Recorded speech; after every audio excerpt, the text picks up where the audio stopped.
당신은 한 번이라도 자신에게 이렇게 물어본 적이 있나요? 내게 남은 시간은 과연 얼마나 될까? 어느새 70을 넘긴 나이가 되면 매해가 어느 때보다도 더 귀하고 의미 있게 느껴집니다. 지나간 해는 다시 돌아오지 않기에 남은 시간은 더욱 신중하게 살아야겠다는 마음이 들지요. 하지만 그보다 먼저 당신의 몸은 이미 조용히 신호를 보내고 있습니다. 그 신호는 단지 피로감이나 통증이 아니라 삶의 방식에 따라 얼마나 오랫동안 건강하게 살아갈 수 있는지를 예고하는 작은 징조들입니다. 놀랍게도 어떤 사람은 70이 지나도 여전히 청춘처럼 활기차고 정신이 또렷한 반면 또 어떤 이는 같은 나이에도 하루하루가 버거워지고 기력이 쇠퇴하는 걸 느끼며 살아갑니다. 이 차이는 결코 우연이 아닙니다. 미세하고도 결정적인 몸의 언어, 그것이 인생 후반을 결정짓는 중요한 기준이 됩니다. 이 영상에선 70세 이후 당신이 건강하게 살아갈 수 있는 시간이 얼마나 남았는지를 가늠해 볼 수 있는 7가지 신호를 소개합니다. 이것은 단순한 추측이나 낙관적인 바람이 아닌 전 세계 수많은 연구자들과 의사들이 실제로 삶의 질이 높은 고령자들에게서 발견한 공통된 패턴에 근거한 것입니다. 영상을 끝까지 보신다면 지금 이 순간 당신의 몸이 전하고 있는 사인을 이해하는 데에 큰 도움이 될 것입니다. 그리고 나아가 지금 바로 실천할 수 있는 작지만 중요한 변화가 앞으로의 수명과 삶의 질에 얼마나 깊은 영향을 끼치는지 분명하게 느끼게 될 것입니다. 작은 습관 하나가 미래를 완전히 바꿀 수 있기에 어떤 정보도 놓치지 마세요. 그럼 이제 첫 번째 신호부터 살펴보겠습니다. 첫 번째 신호. 당신의 보행 속도. 혹시 알고 계셨나요? 당신의 수명을 예측할 수 있는 가장 확실한 지표가 유전자 정보도, 병력도, 식단도 아닌 걸음걸이의 속도라는 사실을요. 연구에 따르면 70이 넘은 후에도 빠르고 안정된 걸음걸이를 유지하는 이들은 그렇지 못한 이들보다 더 오래, 더 건강하게 살아갈 가능성이 높다고 합니다. 왜일까요? 그 이유는 걷는 속도가 단순한 움직임을 넘어 근력, 심혈관 기능, 신경계 건강, 나아가 두뇌의 전반적인 기능까지 그대로 반영해주는 지표이기 때문입니다. 예를 들어 볼게요. 석진은 매일 아침 거리를 산책하며 빠른 걸음으로 계단도 거리도 막힘없이 오르내립니다. 그의 발걸음은 여전히 리듬감 있고 힘차며 움직임에 두려움이 없습니다. 반면에 현우는 몇 년 전까지만 해도 씩씩하게 다녔지만 요즘은 한 걸음 한 걸음이 점점 느려졌습니다. 중간중간 자주 쉬어야 하고 발을 헛디디거나 균형을 잃는 일도 많아졌습니다. 어느새 그는 주변 사람들의 속도를 따라잡는 것조차 버거워졌지요. 이 두 사람의 차이는 단지 걸음 속도의 문제가 아닙니다. 그 속에는 심장과 혈관의 기능, 다리 근육의 상태, 뇌의 반응 속도, 그리고 신경퇴행성 질환의 징후까지 담겨 있습니다. 우리의 하체 근육은 신체 전체의 중심을 잡아주는 뿌리와도 같습니다. 이 근육이 약해지면 몸의 회복력은 물론이고 전반적인 유연성과 균형 감각까지 급격히 떨어지게 되지요. 하지만 다행히도 이건 돌이킬 수 없는 운명이 아닙니다. 당신이 지금부터 자주 걷고 하체 근력을 단련하는 운동을 꾸준히 해나간다면 보행 속도는 충분히 지켜낼 수 있습니다. 그리고 이는 단지 오래 걷기 위한 것이 아니라 오래 살아가기 위한 준비입니다. 인생에서 당신이 얼마나 빠르게, 얼마나 안정적으로 움직일 수 있는지가 바로 앞으로 얼마나 오래, 어떻게 살아갈 수 있는지를 보여줍니다. 그러니 오늘 당신의 발걸음을 한번 주의 깊게 들여다보세요. 그 조용한 걸음이 당신의 미래를 말해주고 있을지도 모르니까요. 두 번째 신호. 손에 깃든 생명의 힘, 악력. 혹시 손을 맞잡는 그 짧은 순간이 단순한 인사의 의미를 넘어 당신의 건강을 비추는 거울일 수 있다는 사실 들어보신 적 있나요? 우리는 종종 악수를 인품이나 자신감의 표현으로 여기지만 실은 그 손아귀에 담긴 힘이야말로 노년기의 신체 활력과 생존력을 말없이 증명해주는 지표일지도 모릅니다. 여러 연구들은 악력이 약해지는 순간 그저 손의 힘만이 아니라 몸 전체가 천천히 쇠퇴하고 있음을 의미한다고 말합니다. 반대로 손에 힘이 남아있다면 그것은 여전히 튼튼한 근육, 건강한 혈류, 민첩한 신경계가 조화를 이루고 있다는 반가운 신호입니다. 예를 들어 볼까요? 올해로 78세를 맞은 민우는 자신의 소나기에 깃든 힘을 은근한 자부심으로 간직해온 사람입니다. 매일 아침 그는 조용히 거실에서 아령을 들어 올리며 관절을 돌리고 고무공을 쥐었다 폈다 하며 손끝의 감각을 일깨웁니다. 그래서일까요? 병뚜껑 하나 돌리는 일, 꽉 찬 장바구니를 들어 올리는 일쯤은 아무렇지 않게 해냅니다. 그는 몸을 움직이는 일에 주저함이 없고 그 손에는 여전히 삶을 움켜쥐는 기세가 느껴집니다. 반면 같은 또래인 월터는 요즘 부쩍 일상에서 사소한 것들이 버겁게 느껴지기 시작했습니다. 전엔 아무렇지 않게 잡던 물건이 자꾸만 미끄러지고 작은 병뚜껑 하나 여는데도 온 힘을 다 써야 할 지경입니다. 그는 그냥 나이 들어서 그런 거겠거니 생각하지만 실제로는 이런 악력 저하가 낙상, 부상, 심지어 수명의 단축을 알리는 첫 신호일 수 있습니다. 손의 힘은 단지 손의 문제가 아닙니다. 그것은 몸 전체가 보내는 조용한 경고이며 무너져가는 균형을 조용히 말해주는 진동입니다. 악력이 약해질수록 우리는 일상에서 점점 더 많은 도움을 필요로 하게 되고 독립적인 삶을 유지하기 어려워집니다. 몸이 다쳐도 회복 속도가 더뎌지고 무엇보다도 삶을 스스로 통제할 수 있는 힘이 줄어듭니다. 그러나 희망은 있습니다. 테니스공 하나, 고무 악력기 하나, 가벼운 아령 한 쌍만 있어도 당신은 손의 힘을 되찾을 수 있습니다. 오늘부터 하루 10분만이라도 꾸준히 손을 단련해 보세요.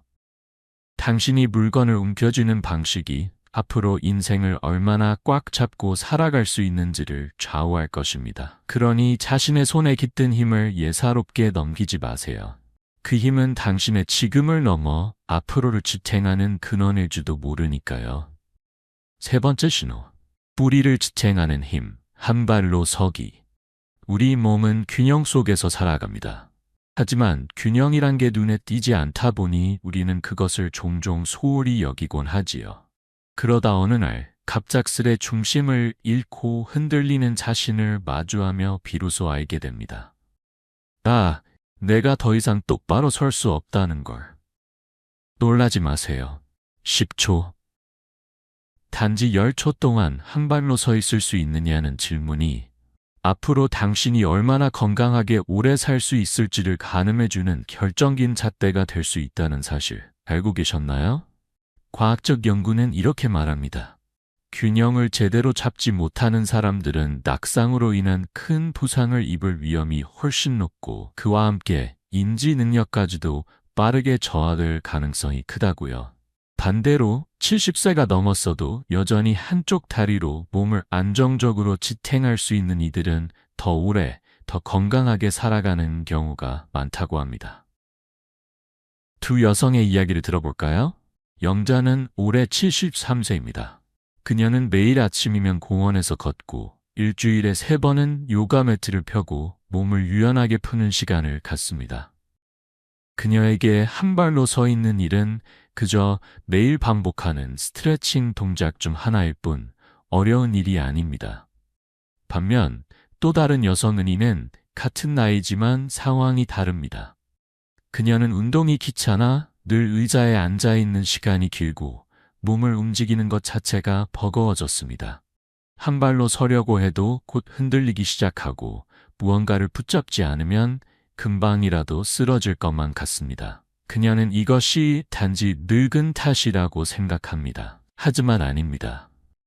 이런 균형 감각의 저하는 단지 나이 탓이 아니라 오랜 시간 축적된 신체 활동의 부재와 근육의 약화에서 비롯된 결과입니다. 몸은 매일 자신에게 주어진 대로 반응할 뿐입니다. 움직임이 줄어들면 뿌리도 약해지고 결국 중심을 잃는 법이죠. 균형은 단지 넘어지지 않기 위한 기술이 아닙니다. 그것은 인생을 쓰러지지 않고 걸어가기 위한 내면의 힘이며 당신이 어떤 상황에서도 자신의 삶을 단단히 지탱할 수 있음을 증명하는 증표입니다. 매일 잠시라도 한 발로 서보세요. 욕실 앞, 부엌 혹은 거실의 한쪽 모서리라도 좋습니다. 처음엔 5초가 어려울 수 있습니다. 그러나 매일 반복하면 당신의 몸은 다시 균형을 기억할 것입니다. 그리고 그 10초가 당신의 다음 10년을 바꿀지도 모릅니다. 넘어진다는 건 단순한 실수가 아닙니다. 그것은 몸이 보내는 간절한 신호일 수 있습니다. 많은 사람들은 어느 날 갑자기 무릎이 풀리거나 중심을 잃고 비틀거리는 일을 단순한 노화의 부산물이라 여기며 대수롭지 않게 넘깁니다. 그러나 그 순간들이 반복된다면 그것은 불편함이 아니라 운동 조절 능력, 근육 강도, 그리고 뇌의 전반적인 기능이 약화되고 있다는 경고일 수 있습니다. 균형을 잘 유지하려면 단지 다리만 튼튼하다고 되는 게 아닙니다. 다리는 뿌리이고 뿌리를 지탱하려면 날카로운 신경계, 반응성 있는 뇌, 그리고 유연한 관절이 조화를 이루어야만 합니다. 하지만 어느 순간부터 몸을 돌릴 때 불안함이 앞서고 누군가와 마주치기라도 할까, 벽이나 가구에 손을 얹어야 마음이 놓인다면 그것은 당신이 다시 중심을 회복할 필요가 있다는 의미입니다. 좋은 소식은 이 균형 감각은 훈련을 통해 충분히 되찾을 수 있다는 점입니다. 매일 단 5분만 투자해 보세요. 한 발로 서 있는 연습부터 시작하세요. 발 뒤꿈치에서 발끝까지 천천히 걷는 동작을 반복하고 여유가 된다면 태극권이나 요가처럼 중심 감각을 깨우는 운동도 해보세요. 몸은 훈련한 만큼 반응하고 뇌는 반복 속에서 안정을 찾아갑니다. 지금 한번 자리에서 일어나 조용히 한 발을 들어보세요. 그리고 그 자세를 10초간 유지해보는 겁니다. 쉽게 느껴진다면 축하할 일이고 흔들림이 크다면 더더욱 지금 시작해야 할 이유입니다. 무시하지 마세요. 넘어짐은 단지 땅에 닿는 일이 아니라 삶의 자율성과 독립성까지 조금씩 잃어간 길이 될 수 있습니다. 지금, 오늘, 한 발로 중심을 잡는 이 작은 훈련이 당신의 내일을 더 견고하고 오래도록 아름답게 유지해주는 기둥이 될 것입니다. 네 번째 신호, 잠을 자는 방식이 삶을 결정한다. 수면은 단순히 하루를 마무리하는 루틴이 아닙니다. 잠은 우리가 깨어있는 동안 쌓아올린 모든 피로와 손상을 회복시키는 보이지 않는 복원의 시간입니다. 신체의 재정비가 이뤄지고 면역력이 강화되며 뇌 속에 불필요한 노폐물이 정리되는 시간. 이 정돈이 제대로 이루어지지 않는다면 그 여파는 생각보다 훨씬 더 크고 깊게 다가옵니다. 연구에 따르면 고령층일수록 수면의 질이 생명 연장의 결정적인 열쇠가 될 수 있다고 합니다. 매일 같은 시간에 잠들고 일정한 패턴으로 수면을 유지하는 사람들은 대개 정신적으로 또렷하고 신체 건강 또한 안정적이라는 결과가 있습니다. 반면 잠에 자주 깨고 충분히 잤는데도 피곤함이 가시지 않는다면 그것은 단순한 피로가 아니라 기억력 감퇴, 심혈관 질환, 면역력 저하 등 건강의 균형이 무너지고 있음을 암시할 수 있습니다. 두 사람을 떠올려 봅시다. 정일은 75세. 밤 11시에 눕고 아침 6시에 일어나는 규칙적인 수면 습관을 수십 년째 유지해오고 있습니다. 그는 깊은 잠 속에서 회복되고 매일 아침 눈을 뜰 때면 활력이 충전된 듯 상쾌함을 느낍니다. 반대로 상우는 같은 또래임에도 불구하고 잠드는데 오랜 시간이 걸리고 자주 깨고 아침이 되어도 머리가 무겁고 피로가 풀리지 않습니다. 그는 점점 말수가 줄고 자주 멍해지며 어느 날은 혈압이 요동치는 날도 생깁니다. 이 모든 차이는 어떻게 쉬었는가라는 단순한 질문에서 비롯됩니다. 만약 당신도 밤마다 자주 깨거나 아무리 자도 피곤하고 깊은 잠을 자기가 힘들어졌다면 그건 몸이 보내는 중요한 메시지입니다. 이대로는 안 된다는 생존 본능이 깃든 사인입니다. 그 원인은 다양합니다. 스트레스, 늦은 저녁 식사, 운동 부족, 또는 수면, 무호흡증과 같은 질병적 요인까지. 하지만 해결법은 의외로 단순할 수 있습니다. 자기 전엔 전자기기 멀리하기, 밤에는 가벼운 식사로 마무리하기, 매일 같은 시간에 자고 일어나기, 아침 햇살을 눈에 담기, 이런 사소한 습관의 변화만으로도 수면의 질은 놀랄 만큼 달라질 수 있습니다. 잠은 단지 오늘의 피로를 털어내는 것이 아닙니다. 그건 내일의 건강을 지키는 약속이자 앞으로의 삶을 단단히 이어붙이는 기반입니다. 지금 당신이 어떻게 쉬고 있는가가 당신이 앞으로 얼마나 건강하게 살아갈 수 있을지를 결정짓습니다. 그러니 오늘 밤 자신에게 이렇게 물어보세요. 나는 지금 진짜로 잘 쉬고 있는가? 5번째 신호. 식욕과 식사의 변주곡, 당신 몸이 들려주는 이야기. 70세를 넘기고도 식사를 반갑게 맞이할 수 있다는 건 단순히 미각의 즐거움을 넘어 삶의 강인함이 여전히 타오르고 있다는 신호입니다. 우리가 매일같이 접하는 식사는 나이가 들수록 단순한 생존의 행위가 아니라 면역력, 근력, 생명력을 유지하는 핵심적인 의식으로 거듭납니다. 건강한 식욕은 우리 몸이 아직 스스로를 돌볼 수 있다는 조용한 선언입니다. 하지만 그 식욕이 어느 날 슬며시 사라지기 시작했다면 그건 결코 사소한 변화가 아닙니다. 그건 신체가 이제 제대로 된 연료를 받아들이지 못하고 있다는 일종의 경고음입니다. 74세의 명의는 식사 시간마다 자신만의 작은 축제를 엽니다. 갓 지은 따뜻한 밥, 형형색색의 채소들, 정성껏 끓여낸 국물 한 그릇. 그녀는 식탁 앞에 앉을 때마다 삶이 여전히 다정하다는 것을 느낍니다. 요리를 사랑하고 제철 재료의 향기에 기뻐하며 자신의 몸을 돌보는 것에 기꺼이 시간을 씁니다. 그 결과 그녀는 안정적인 체중을 유지하고 나이에 비해 에너지가 넘칩니다. 반면 같은 나이의 미형은 최근 몇 달 사이 점점 식사에 흥미를 잃어가고 있습니다. 배가 안 고파라는 말이 입에 붙었고 끼니를 거르거나 간편하게 포장된 음식을 데우는 일이 많아졌습니다. 그녀는 지난 1년간 별다른 노력 없이 체중이 줄었고 팔다리에 힘이 빠지는 일이 잦아졌습니다. 하지만 그 변화를 나이 탓이라고 넘기며 그것이 건강의 경고등이 켜졌다는 사실을 눈치채지 못하고 있습니다. 노년기의 식욕 저하는 그 자체로 근육 감소, 신진대사 저하, 면역력 약화로 이어질 수 있습니다. 그리고 그 바탕에는 소화 기능 저하, 호르몬 변화, 심지어 인지 저하와 같은 다양한 원인이 숨어 있을 수 있습니다. 충분한 영양이 공급되지 않으면 몸은 버티기 위해 스스로의 근육을 분해하기 시작하고 그렇게 서서히 무너져가는 겁니다. 당신의 식사 습관은 지금 어떤가요? 식탁 앞에 앉아도 젓가락이 움직이지 않나요? 금세 배가 부르고 음식이 예전만큼 반갑지 않게 느껴지나요? 혹시 모르게 체중이 줄어든군요? 그렇다면 지금이 바로 귀를 기울여야 할 시점입니다. 식욕은 마음의 기분이 아니라 몸의 생존 신호입니다. 70세 이후의 식사는 더 이상 배를 채우기 위함이 아닙니다. 그건 삶을 지속 가능하게 만들고 당신을 다시 하루 앞으로 나아가게 만드는 연료 공급 행위입니다.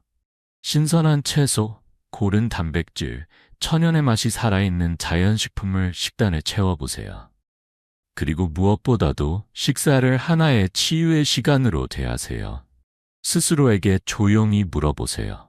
나는 오늘 내 몸이 원하는 만큼의 에너지를 선물했는가? 당신이 오늘 무엇을 어떻게 먹느냐가 앞으로 당신이 얼마나 오래 얼마나 자유롭게 살아갈 수 있을지를 말해줄 것입니다. 6번째 신호. 스트레스를 다루는 태도가 당신의 시간을 결정한다. 나이가 든다는 것은 단지 시간의 흐름을 따라가는 일이 아닙니다. 그건 세상의 무게와 맞설 수 있는 내면의 근육을 얼마나 길러왔는가에 대한 질문이기도 합니다. 특히 70세 이후 삶의 무게는 새로운 형태로 찾아옵니다. 몸이 예전 같지 않다는 체감, 반복되는 건강검진 결과, 가족과의 거리, 갑작스러운 재정적 문제, 그 모든 것들이 어느 날 당신 앞에 무심히 내려앉을 수 있습니다. 하지만 그 순간 당신이 그것들을 어떻게 받아들이고 풀어내느냐에 따라 몸의 반응은 완전히 달라집니다. 76세의 존은 이런 변화들 속에서도 침착한 자세와 유연한 사고방식으로 삶을 대합니다. 예기치 않은 병원비, 아들과의 오해, 허리 통증 같은 문제들이 생길 때면 그는 이렇게 말합니다. 인생이 늘 계획대로 흐르는 건 아니지. 하지만 난 여전히 내가 결정할 수 있는 것들을 지킬 거야. 그는 아침마다 동네를 산책하며 햇살을 맞고 일주일에 한 번은 취미 모임에 나가 사람들과 웃습니다. 스트레스를 안 받는 게 아니라 받아들이고 풀어내는 기술이 몸에 배어 있는 겁니다. 반대로 같은 나이의 시온은 작은 일에도 쉽게 불안해하고 누군가의 말 한마디에 온종일 마음을 다치곤 합니다. 그는 과거에 묶여 현재를 놓치고 미래에 대한 두려움에 사로잡힌 채 밤잠을 설치곤 합니다. 그의 건강 상태는 점점 더 흔들리기 시작하고 마음의 불안정은 면역체계, 심장 건강, 노화 속도에까지 영향을 미칩니다. 스트레스는 단지 마음의 고통이 아닙니다. 그것은 몸 전체를 갉아먹는 무형의 독입니다. 만성적인 긴장은 혈압을 올리고 면역력을 떨어뜨리며 세포의 노화를 가속화시킵니다. 반면 스트레스를 제때 이완시킬 수 있는 사람은 몸이 상처를 덜 받고 뇌가 더 또렷한 상태를 유지하게 됩니다. 그러니 물어보세요. 내가 지금 느끼는 이 불편함, 정말 끝까지 품고 있어야 할까? 혹시 오늘 나를 조금 더 자유롭게 해줄 수 있는 호흡 하나, 대화 하나를 놓치고 있는 건 아닐까? 감정을 흘려보내는 법, 걱정을 줄이는 리듬, 마음을 다스리는 언어를 배워보세요. 스트레스를 없애는 것이 아니라 함께 살아가는 법을 익히는 겁니다. 그 순간 당신의 내면의 평온이 당신의 삶의 길이와 넓이를 동시에 지켜줄 것입니다. 그는 스트레스를 짓누르는 감정이 아니라 조율해야 할 에너지로 받아들였습니다. 문제가 생기면 즉시 반응하기보단 숨을 깊게 들이마시고 마음을 고요하게 가라앉히는 일부터 시작합니다. 그는 하루의 처음과 끝에 짧은 명상으로 정신을 맑히고 혼자만의 시간을 가지되 결코 고립되지 않도록 사람들과의 소통을 잊지 않습니다. 작은 다툼, 예기치 못한 변수, 삶의 굴곡들 속에서도 그는 말하곤 합니다. 괜찮아, 이건 지나갈 일이야. 그는 불필요한 걱정에 오래 머무르지 않습니다. 대신 현실적인 해결책을 찾고 마음을 붙잡고 있는 고리를 하나씩 풀어냅니다. 그런 삶의 태도는 그의 신체에도 분명한 변화를 가져다 줍니다. 수면의 질이 좋고 심장은 안정된 리듬을 유지하며 에너지는 하루 종일 고르게 흐릅니다. 반면 시우는 다른 선택을 했습니다. 그는 마음속에 걱정을 담아두는 습관이 깊습니다.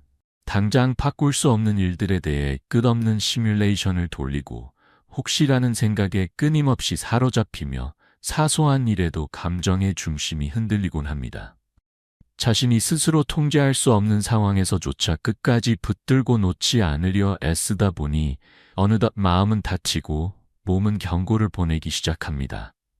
밤이 되면 깊은 잠에 빠지지 못하고 아침이 오면 피곤함이 사라지지 않습니다.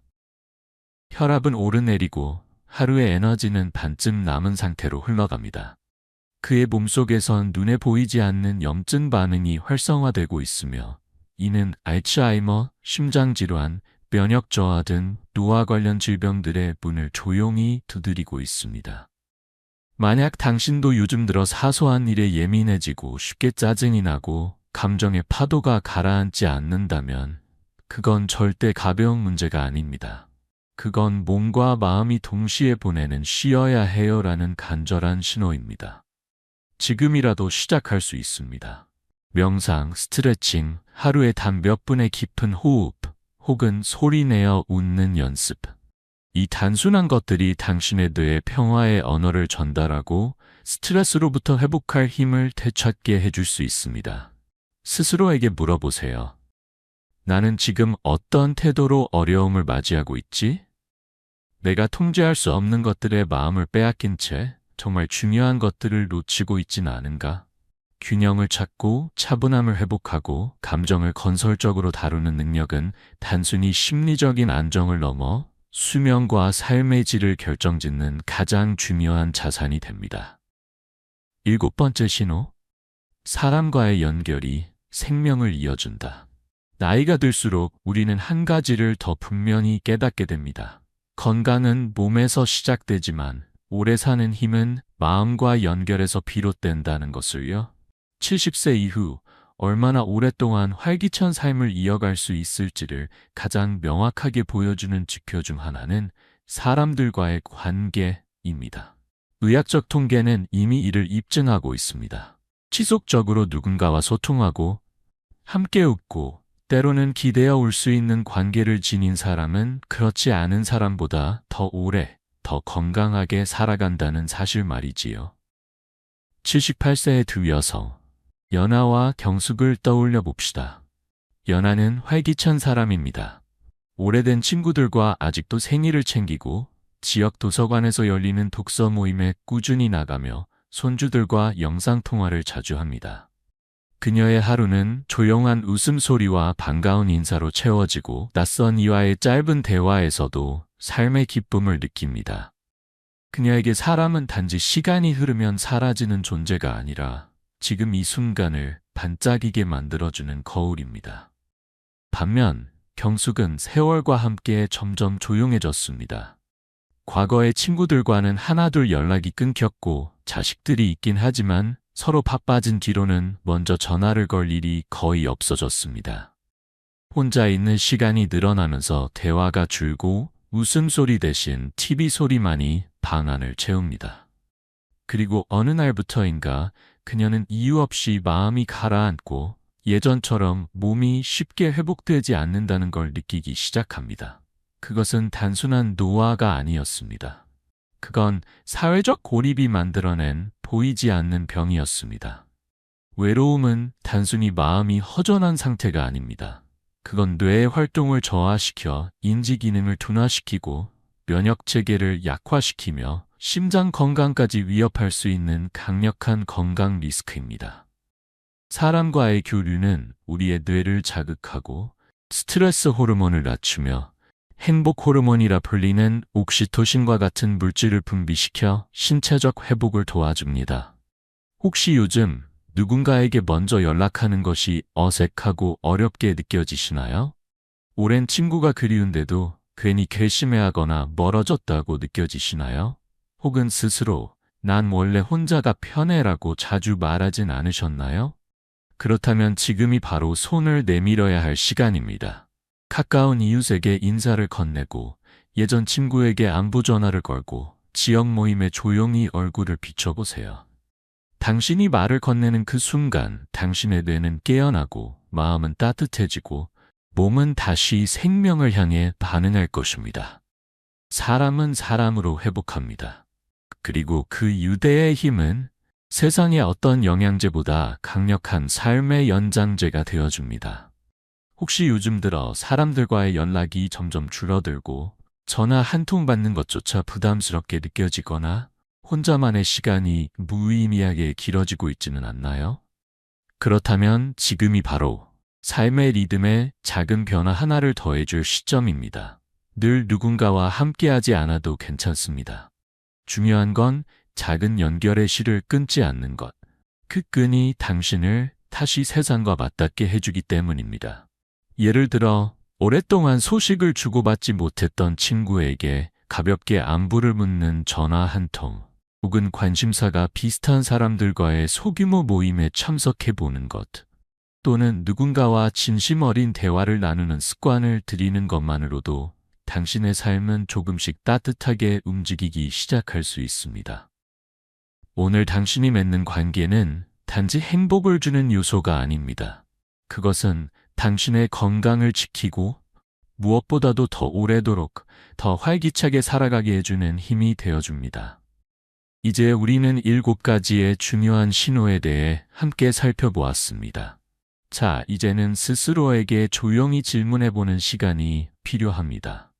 지금 이 순간 여전히 건강하고 자신감 있게 살아가고 있는가? 혹은 눈에 잘 띄지 않는 작은 변화들이 나에게 어떤 경고를 보내고 있는 건 아닐까? 그러나 걱정하지 마세요. 당신이 방금 살펴본 모든 신호들, 걸음 속도, 손의 힘, 균형 감각, 수면의 질, 식습관, 스트레스 대처 능력, 사회적 관계, 이 모든 요소는 지금부터 얼마든지 변화시킬 수 있습니다. 미래는 이미 결정된 것이 아닙니다. 그건 바로 오늘 당신이 내리는 선택에 따라 완전히 달라질 수 있습니다. 혹시 지금 마음속에 무언가 바꿔야겠다는 생각이 들었다면 병원에서 먼저 이야기하기 전에 당신이 먼저 시작해보세요. 더 자주 걷고 근육을 길러 몸의 힘을 키우고 하루의 휴식을 온전히 누리는 법을 배우며 사람들과 따뜻하게 연결되고 감정의 흐름을 건강하게 조율하는 법을 익혀보세요. 우리가 바라는 것은 단순히 오래 사는 인생이 아닙니다. 우리가 꿈꾸는 건 더 깊고 의미 있게 살아가는 삶입니다. 결국 수명은 숫자가 아니라 그 해들을 어떻게 살아냈는가에 달려 있으니까요. 오늘 함께 해주셔서 진심으로 감사합니다. 여러분의 이야기를 듣고 싶습니다. 이번 영상에서 가장 마음에 남은 순간은 무엇이었나요? 그리고 당신은 어떤 작은 실천부터 시작할 계획이신가요? 댓글로 나눠주세요. 당신의 한 줄 한 줄이 저희에게는 큰 힘이 됩니다.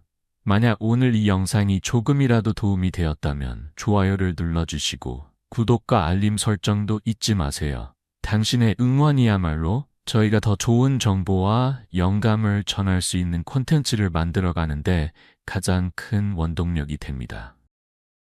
다시 한번 시청해주셔서 고맙습니다. 다음 이야기에서 또 만나요.